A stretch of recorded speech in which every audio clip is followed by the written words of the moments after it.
Ó Mãe Santíssima, intercedei por nós para que possamos bem compreender os ensinamentos de vosso Divino Filho, nosso Senhor e Salvador Jesus Cristo, e as explicações dos pais da Igreja. Ó Virgem Imaculada, ofereço-vos este trabalho e peço que abençoais aqueles que o ouvirem, e que seja para a maior honra e glória de Deus. Amém. Senhor onipotente, purificai o meu coração e os meus lábios. Vós, que purificastes os lábios do profeta Isaías com carvão em brasa, e dignai-vos, por tal modo, purificar-me com a vossa misericórdia, para que possa dignamente anunciar o vosso santo Evangelho. Por Jesus Cristo nosso Senhor. Amém. Senhor, abençoai-me. Que o Senhor resida no meu coração e nos meus lábios, para que anuncie digna e convenientemente o seu Evangelho. Amém. Evangelho de Nosso Senhor Jesus Cristo, segundo São João. Discurso na sinagoga de Cafarnaum. Murmuravam, pois, dele os judeus, porque dissera: Eu sou o pão que desceu do céu. Diziam: Porventura, não é este aquele Jesus, filho de José, cujo pai e mãe nós conhecemos? Como, pois, diz ele, desci do céu? Jesus lhes respondeu: Não murmureis entre vós. Ninguém pode vir a mim se o Pai que me enviou não o atrair, e eu o ressuscitarei no último dia. Está escrito nos profetas, e todos serão ensinados por Deus. Quem escuta o ensinamento do Pai e dele aprende, vem a mim. Não que alguém tenha visto o Pai, só aquele que vem de junto de Deus viu o Pai. Em verdade vos digo, aquele que crê tem vida eterna. Eu sou o pão da vida. Vossos pais no deserto comeram o maná e morreram. Este pão é o que desce do céu para que não pereça quem dele comer. Eu sou o pão vivo descido do céu. Quem comer deste pão viverá para sempre. O pão que eu darei é a minha carne para a vida do mundo. Comentários dos Pais da Igreja. São João Crisóstomo. Mas os judeus, pensando que obteriam a comida da carne, não ficaram perturbados até que essa esperança lhes foi tirada. Por isso é dito: Murmuravam, pois, dele os judeus, porque dissera: Eu sou o pão que desceu do céu. Pode parecer que ficaram perturbados porque o Senhor disse que descera do céu, mas não foi isso que produziu neles a perturbação, e sim a perda da esperança de obter o alimento corpóreo. Contudo, ainda demonstravam reverência, por causa do milagre recente. Por essa razão, não contradiziam abertamente, mas manifestavam a sua perturbação murmurando. E diz o que murmuravam quando acrescenta. Diziam: Porventura, não é este aquele Jesus, filho de José, cujo pai e mãe nós conhecemos? Como, pois, diz ele, desci do céu? Santo Agostinho. Estavam muito longe do pão do céu e não tinham fome dele, pois este pão supõe a fome do homem interior. São João Crisóstomo. É sabido que os judeus não tinham conhecimento do milagre da geração de Jesus Cristo. Por isso, chamam-no ainda filho de José. Contudo, o Senhor não os repreende. Não lhes respondeu: Não sou filho de José, pois eram incapazes de compreender o seu nascimento miraculoso. Ora, se não podiam compreender quando falava do seu nascimento segundo a carne, muito menos poderiam compreender se falasse do seu nascimento superior e inefável. Santo Agostinho. Assumiu a carne dos homens, mas não a maneira dos homens, porque, tendo o Pai no céu, escolheu sua mãe na terra. Lá nasceu sem mãe, aqui nasceu sem pai. Murmuravam, pois, dele os judeus. O que responde aos murmuradores? Não murmurareis entre vós. Ninguém pode vir a mim se o Pai que me enviou não o atrair. Como dizendo: Sei por que não sentis esta fome e por que não compreendeis nem buscais este pão. Grande elogio da graça. Ninguém vem se não é atraído. A quem atrai e a quem não atrai? Não deves julgar se não queres errar. Aceita-o e então entenderás. E se ainda não foste atraído, ora para que sejas. São João Crisóstomo. Insurgem-se aqui os maniqueus, dizendo que nada é deixado à nossa liberdade. No entanto, isso que é dito não destrói o que há em nós, mas mostra como nós necessitamos do auxílio divino. Com efeito, mostra aqui que não se refere àquele que vem obrigado, mas àquele que vence muitas contrariedades. Santo Agostinho. Se, apesar de nós mesmos, somos atraídos a Cristo, segue-se que, apesar de nós mesmos, cremos. Logo, não é despertada a nossa própria vontade, mas usa-se de violência contra nós.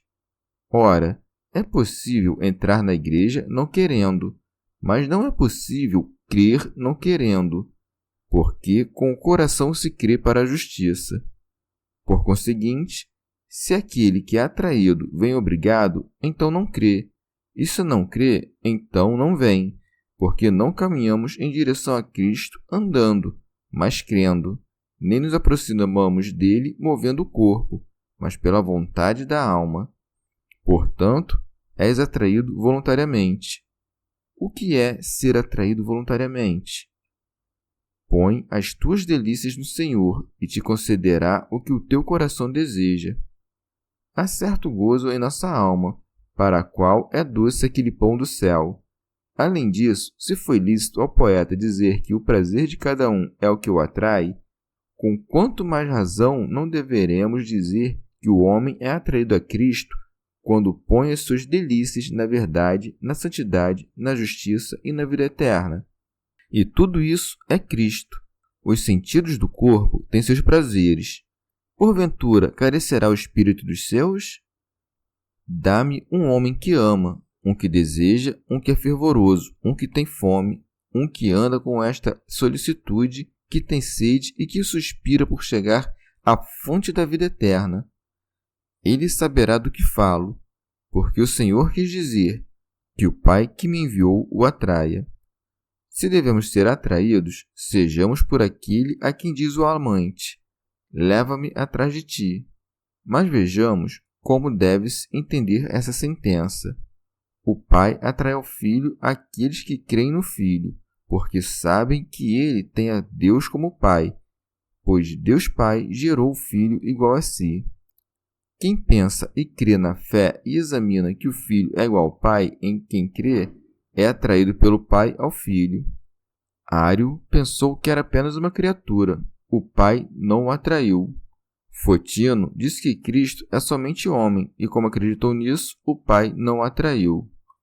Atraiu a Pedro, que disse: Tu és o Cristo, o Filho do Deus vivo. Por isso ele respondeu: Não foi a carne e o sangue que te revelaram isso, mas meu Pai que está nos céus. Essa revelação é a própria atração. Se as delícias terrenas atraem aqueles que amam tais coisas, Cristo revelado pelo Pai não atrairá?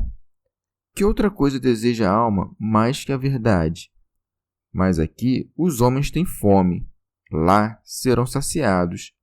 Por isso acrescenta: e eu o ressuscitarei no último dia, como dizendo: será saciado, porque aqui ainda tem sede, e na ressurreição dos mortos eu o ressuscitarei. Ou o Pai atrai para o Filho por meio dos milagres que fazia por ele. São João Crisóstomo. Não é pequena a dignidade do Filho. O Pai atrai e ele ressuscita. Não separa as suas obras das do Pai, mas manifesta a igualdade de poder. Mostra em seguida o modo como o Pai atrai, dizendo: está escrito nos profetas, e todos serão ensinados por Deus. Vês aí a dignidade da fé, uma vez que não a deves aprender dos homens, mas do próprio Deus. Com efeito, o Mestre se senta diante de todos, disposto a dar tudo o que é seu, derramando sobre todos a sua doutrina. Ora, se todos são ensinados por Deus, como alguns não creem? Porque todos significa aqui muitos, ou ainda, todos os que querem. Santo Agostinho. Ou de outra forma, assim como falamos corretamente quando dizemos do único professor que ensina a ler e escrever em uma cidade, ele ensina todos aqui a ler e escrever, não porque todos aprendam, mas porque nenhum dos que aprendem aí aprendem senão dele. Assim também dizemos corretamente que Deus ensina todos a vir a Cristo, não porque todos venham, mas porque ninguém vem de outro modo. Ou ainda, todos os homens daquele reino serão ensinados por Deus e não ouvirão essas coisas dos homens. Ainda que ouçam os homens falarem aqui dessas coisas, é no interior que é dada a compreensão, que brilha a luz e que é feita a revelação. Eu faço o ruído das minhas palavras chegar aos vossos ouvidos, mas se o mestre interior não revela o seu sentido, o que é isso que eu digo? O que são as minhas palavras? O Senhor diz, pois, e todos serão ensinados por Deus, como dizendo: como podeis conhecer-me, judeus, sendo vós aqueles a quem o Pai não ensinou? São Beda.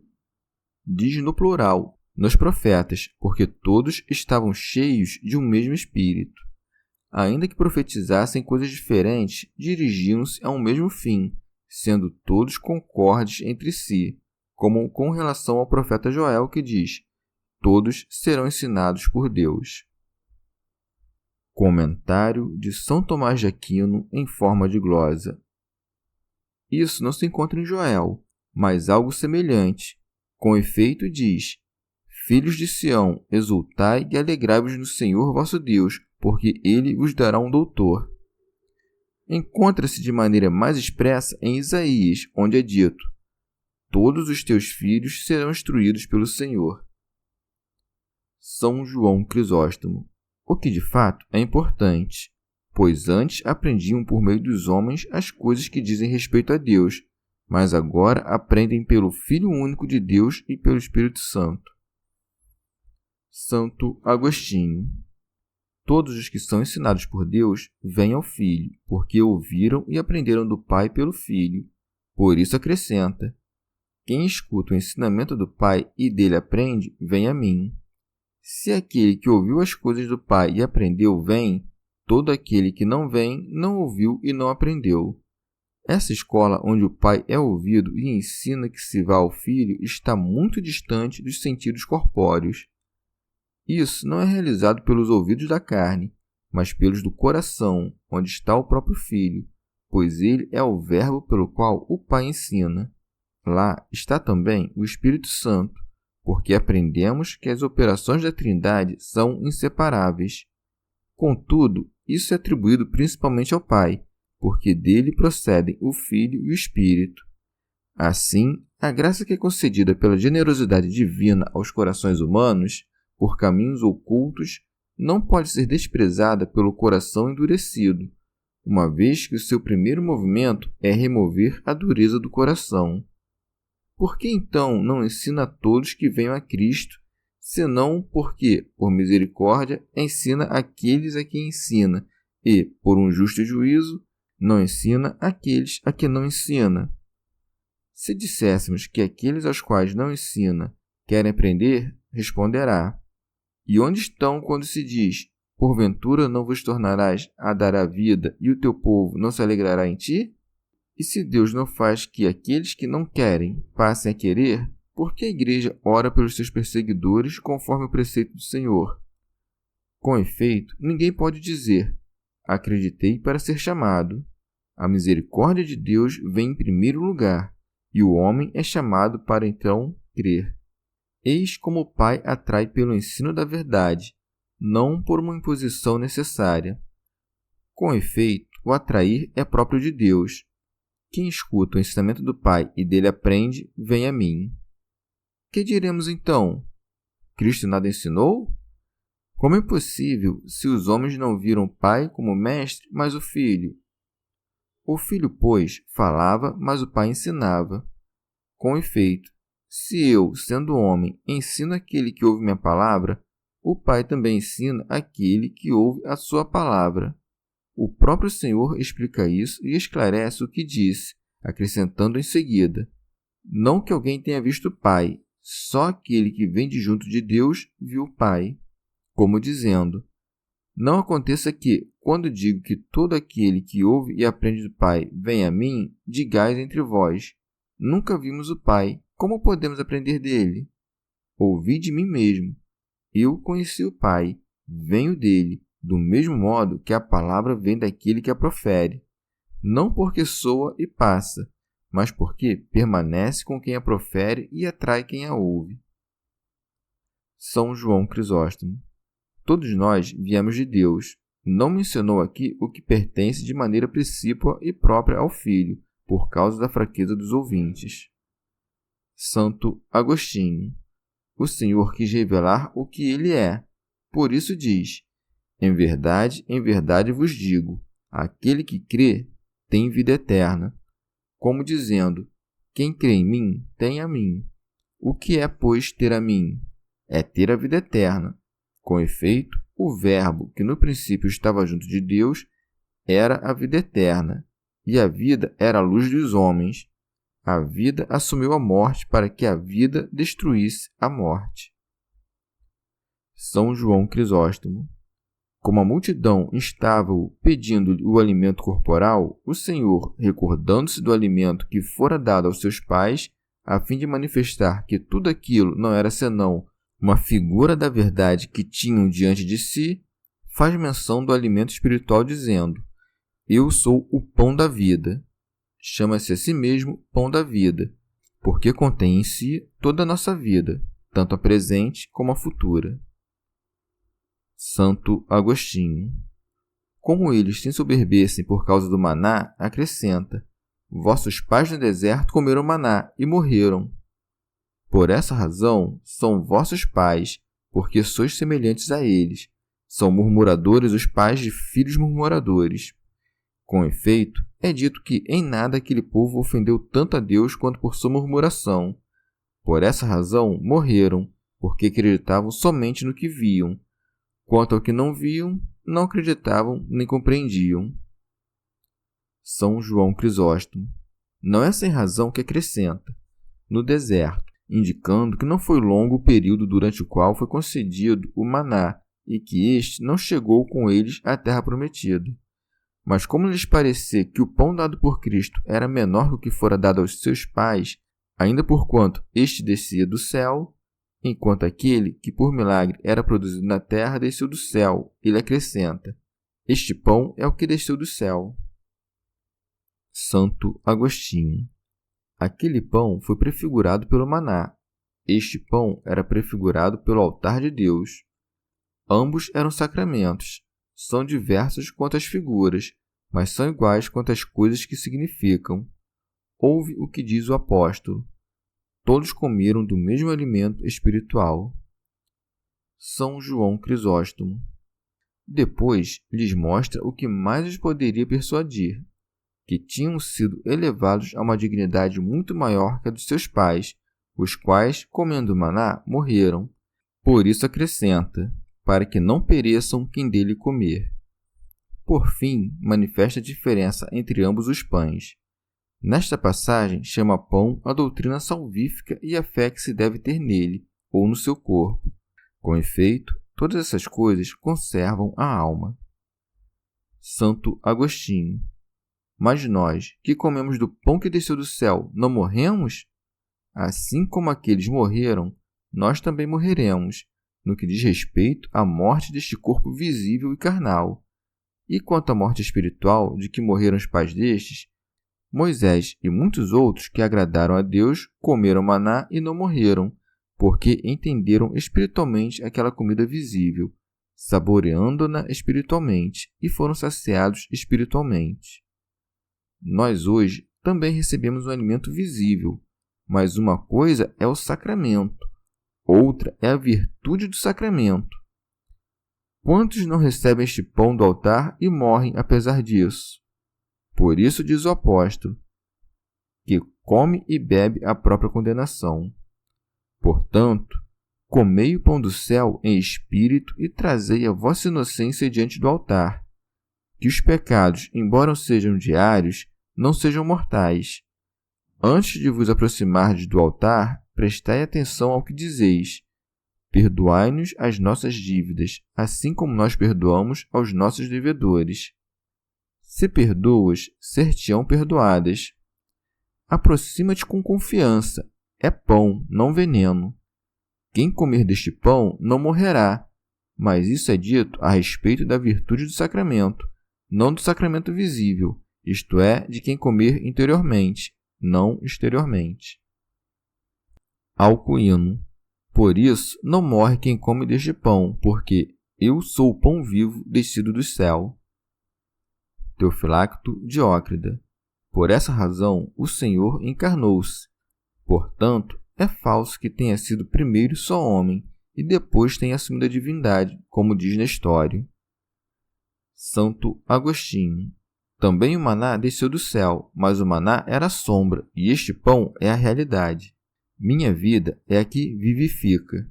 Por isso segue. Quem comer deste pão viverá para sempre. Alcuíno. Não viverá apenas no tempo presente, mas pela fé e pela justiça, mas eternamente. Santo Agostinho. O Senhor explica a seguir por que se chama a si mesmo pão, não somente no que diz respeito à divindade, que nutre todas as coisas, mas também no que diz respeito à natureza humana, que o Verbo de Deus assumiu quando acrescenta: o pão que eu darei é a minha carne para a vida do mundo. São Beda. O Senhor deu esse pão quando entregou aos seus discípulos o mistério do seu corpo e sangue, quando se ofereceu a Deus Pai no altar da cruz. Quando diz para a vida do mundo, não devemos entender para os elementos, mas para os homens que são chamados pelo nome de mundo. Teofilacto Diócrida, dizendo: que eu darei manifesta o seu poder, porque não foi crucificado como servo do Pai e menor que ele, mas voluntariamente. Com efeito, ainda que se diga que foi dado pelo Pai, ele entregou-se a si mesmo.